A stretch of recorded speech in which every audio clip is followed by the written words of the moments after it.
What are we playing today, Jennifer? Cacao. What is Cacao? It's chocolate pods. What is the game of Cacao? It's a tile placement, worker placement game. Yeah. Tile worker placement. Tile worker placement game, where you are the chief of a village trying to harvest and sell cacao seeds. Cacaos. What? Pods? Chocolate pods. Cocoa beans. Cocoa beans. Okay, now without further ado, here we go with Cacao.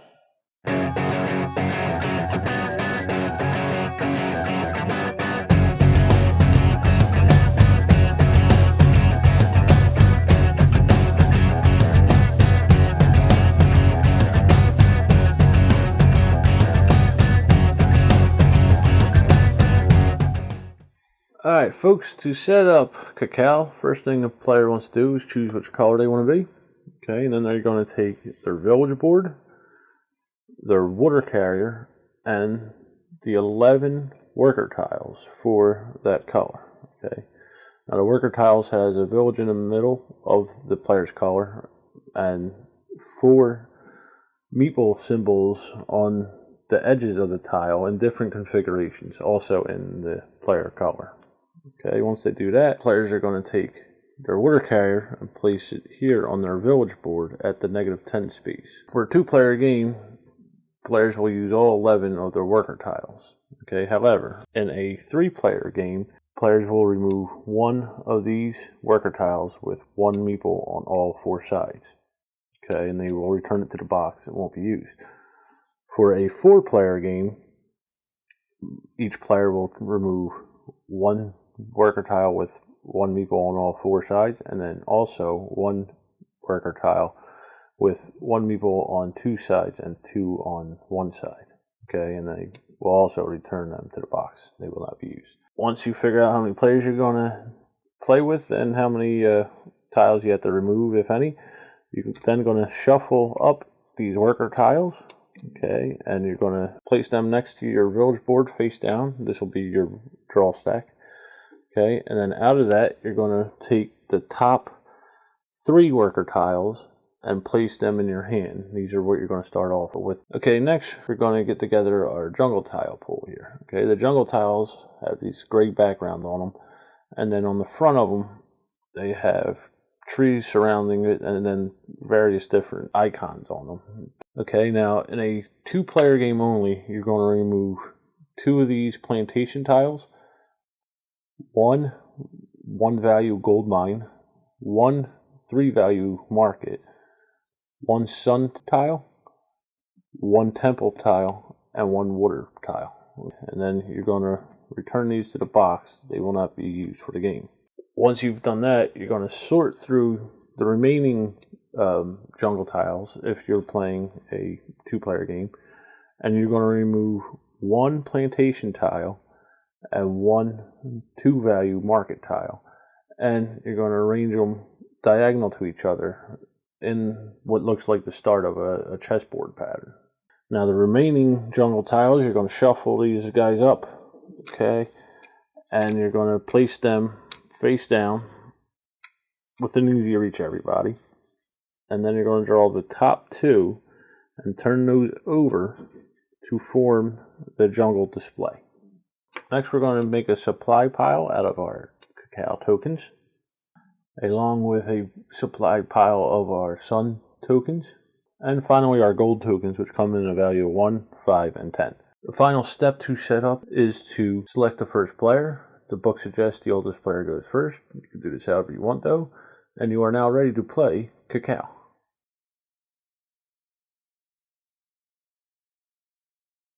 Okay, in Cacao, players are trying to make the most gold by the end of the game. Okay, to do this, they can harvest and sell cacaos. They can use their water carrier here to gain money. You will also gain money by sun tokens not used at the end of the game, and lastly by area control of temples at the end of the game. Okay, on the player's turn, there's up to 4 phases in the game. Okay, the first phase is a player must choose one of their 3 worker tiles here and place it out on the board. Okay, so they can configure the meeples in any way they want to, and we'll get into why it's important that you choose wisely on how to do this in a second. But you would simply place your worker tile out on the board. Okay, now there's one rule to this. You cannot place a worker tile laterally adjacent to another worker tile. Okay, they must be adjacent to our jungle tiles. So that's phase one. Okay, now the next step is optional, meaning that if it doesn't occur, it just doesn't occur. Alright, say the yellow player went first, okay, and then the white player laid their worker tile there. If there's ever a gap in between two worker tiles, it's known as a jungle space.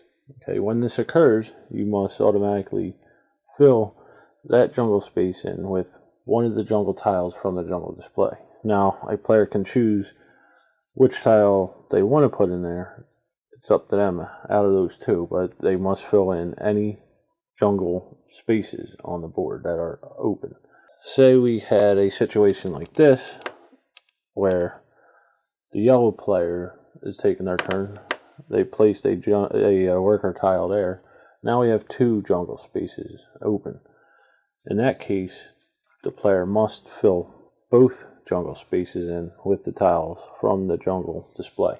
Now, if there is ever the rare occurrence that a third jungle space is open, the players would first fill in the jungle spaces with the jungle tiles from the jungle display, and then draw another tile from the top of the jungle draw stack and place it there. Now, the jungle display isn't filled until the end of the player's turn, and we'll get into that in a little bit. Now, the third phase is the action phase. Okay, whenever a player places a worker tile next to a jungle tile, they can perform the action for that jungle tile. Okay, and this is dictated by the number of meeples that are facing that adjacent tile. Let's take this guy here for example. We have two workers facing this plantation. Okay, now the white player can collect two cacao tokens, one for each worker facing that tile. Alright, if it were like this, facing this way, then the player can only take one cacao seed because he only has one worker facing that jungle tile. But let's go back to our original setup here. Okay, we have two facing the plantation, so the player collects two cacao seeds. And you'll place these cacao seeds here on your village board.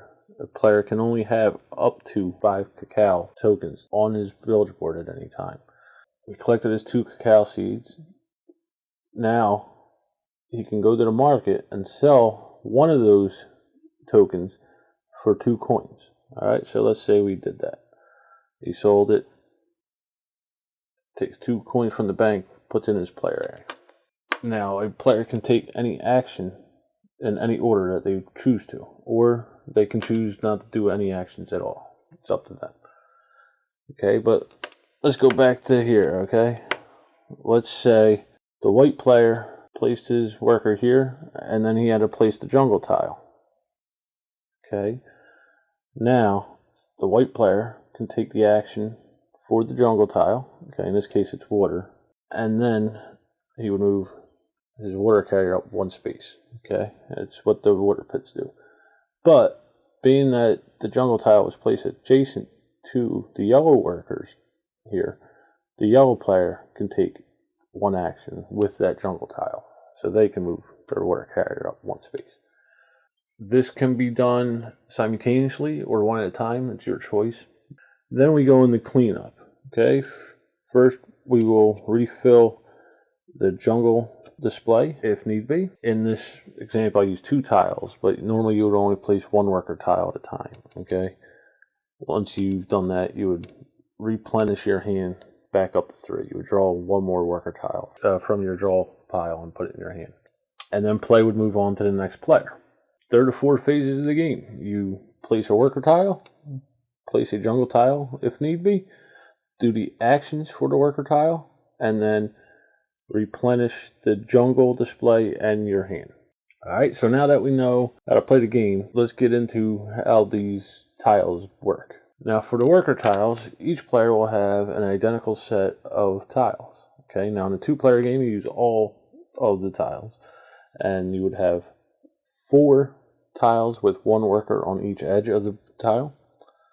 You would have 5 tiles with 1 worker on opposite corners, opposite sides of one side, and then 2 on the following side with a blank on the other side. Alright, and then we'd have 1 with 3 workers on one side and 1 worker to the left, and then 1 with 3 workers on one side and 1 worker to the right. Okay, now we have the plantations. Okay, like I said, if you place a worker tile adjacent to a plantation tile, you would do the number of actions depicted by the workers facing that tile. Alright, there's 2 types of plantations, a single and a double plantation. For a single plantation, if you have 1 worker facing it, you would take 1 cacao seed.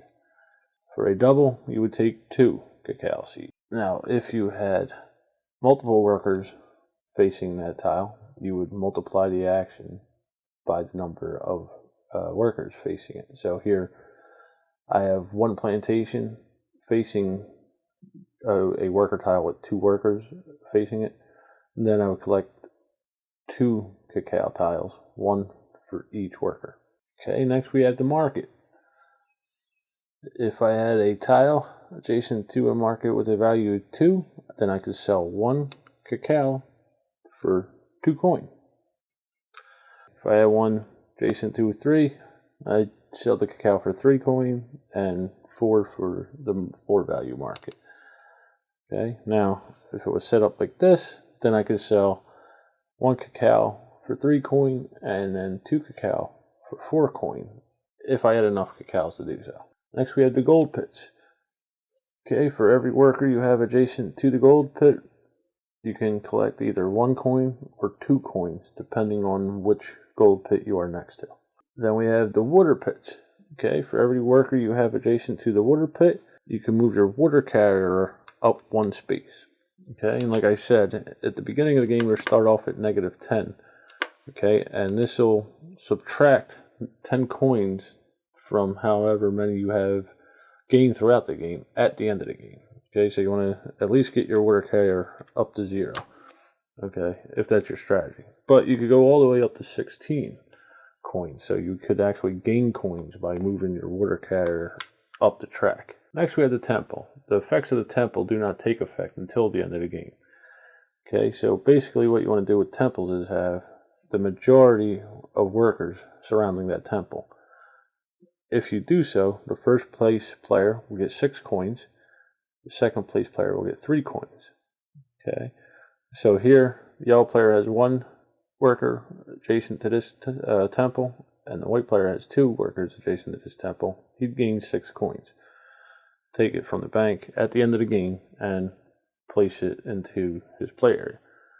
And then, being that the yellow player is the second place player, they would gain 3 coins. And they would place that in their play area. Now, if there's ever a tie, like we have down here, you would split the difference between the tied players. Okay, so here yellow player and white player has 1 worker facing this temple. They would divide 6 coins by 2, and they would each get 3 coins. Okay, if there was another color out there and it was a tie for them, then they would divide the 6 coins by 3. And the number you're dividing by is rounded down. Okay, so if yellow and white here were fighting for second place, they would divide 3 by 2, which is 1.5, and then they'd round that down to 1 coin each. Okay, now the final tile is the sun tile. Okay, if you place a worker adjacent to that and you activate it, you can take 1 sun tile for each worker adjacent to it and place that on your board here. Okay, now you can only have a maximum of 3 sun tiles. Okay, now the sun tiles have 2 effects at the end of the game. The first effect is if you have any unused sun tokens on your board at the end of the game, you will gain 1 coin for each sun token. Okay, so you cash it into the bank, collect the coin. The second option for them is players will be placing out their worker tiles and their jungle tiles. They'll be using up the jungle tiles. When the jungle tile display and draw stack runs out. A player can then choose to spend 1 sun token and place one of their worker tiles on top of an existing worker tile. Okay, they call this rebuilding. They can only do it once per worker tile. Okay, so I couldn't like stack another worker tile on top of that one. Okay, now once you do that, you would then take the actions of the top worker tile again. So here, this player would go to the market and sell cacaos, and then they gain the majority on this temple. Alright, so they would sell 1 cacao for 2, 1 cacao for 3, give them $5, and then now they have the majority for this temple. So at the end of the game, they gain $6 for the temple. Okay, so they're the tiles. Okay, play will continue like this. They'll do the 4 phases. They will place a worker tile, place a jungle tile if need be, do the actions of the worker tile for the surrounding jungle tiles, and then replenish the jungle display as long as you can, and then refill your hand as long as you can. Okay, and this will continue until both players have played all of their tiles. Okay, so let's say we go here. Once that happens, you will begin to score. Alright, now the cacaos aren't worth anything at the end of the game, so you can simply just put them back in the supply. Next, you will score temples. Okay, so you do it one by one, and I like to flip them over as we're doing it. So for this guy here, white player has 3 workers around this temple, yellow player has 2, white player would gain $6, yellow player would gain $3 because they are in second place. And again, if there's ever a tie, you would split the difference between the tied players. Okay, and then you move on to the next one, and you would do that. And again, I like to flip them over as we're doing it so we don't get confused on which ones we did or did not do. Players will score 1 gold coin for each sun tile token that they have on their village board. Okay, so yellow player has 3, she gets $3. Now we would add up all of our gold. Okay, and at any time during the game, you can change in, your 1s for a 5 or whatever to try and keep it simplified for you, if that's what you need to do. So here we go with the white player. He has 20, 30, 40, 45. Okay, then we'll look at our village board, and we will subtract or add any coin depending on where our water carrier is. So here, the white player's water carrier is next to -1, they would lose 1 coin. Whereas here, the yellow player's water carrier is at the 16 spot, so they would gain 16 coins. Then you figure out who has the most coins. Whoever does is the winner, and that is how you play Cacao.